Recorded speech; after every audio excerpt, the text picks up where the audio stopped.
Hi, I'm Karen Murphy, and I've had the joy and challenge of a small project called Queenstown Lakes. So what is it? Well, it's a summer internship program. So it's modelled on Job Done. If any of you are familiar with that, it's a well-established summer internship program where their primary aim is to retain talent in Dunedin. Now, obviously, our aim is slightly different. We're trying to showcase some of the opportunities that exist in other businesses just beyond that headline of tourism, sort of trying to get beyond that. Obviously, what do the businesses provide? They're providing the jobs, the internships for the students. And we've asked for a minimum of 8 weeks at 35 hours per week.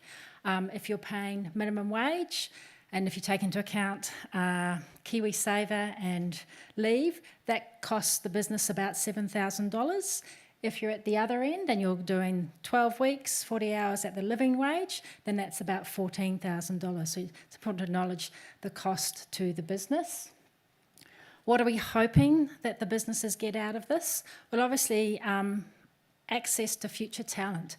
I've been really surprised or impressed by the calibre of the students that have shown interest in this, and I'm not easily impressed. So there's some great young talent out there. We're obviously really trying to tap in, first of all, to our local students who've gone away to university, because obviously we know the challenges of living in the region, but obviously we can go broader than that.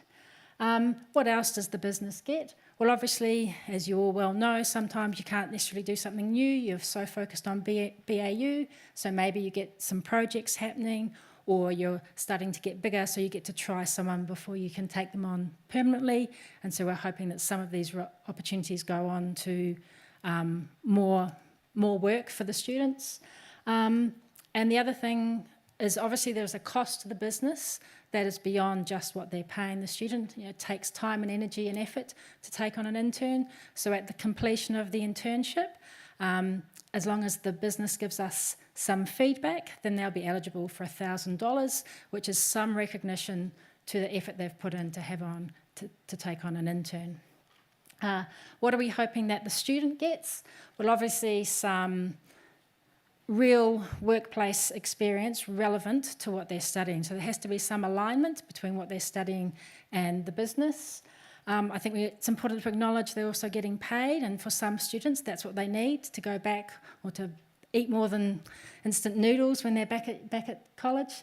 And hopefully this sort of opening of their eyes to the other things that exist in the region, which is kind of exciting. And so with I've got enough time. With my last minute, I've been cold contacting all sorts of people, and I wanted to finish with a quote from one of the people that I contacted. And I know you can all read, but I just wanted to highlight a couple of things. This is somebody who was an intern before there was a dam on the Clutha. So at least 30 years ago. This person replied within 20 minutes of me sending that email. So I think that internships can be really powerful. I'm going to steal that line, fork in the road opportunity. So this is a modest project, but I hope that it gets real traction because I think it could help with the strategy that we're trying to achieve here. 10 seconds to spare. Thank you.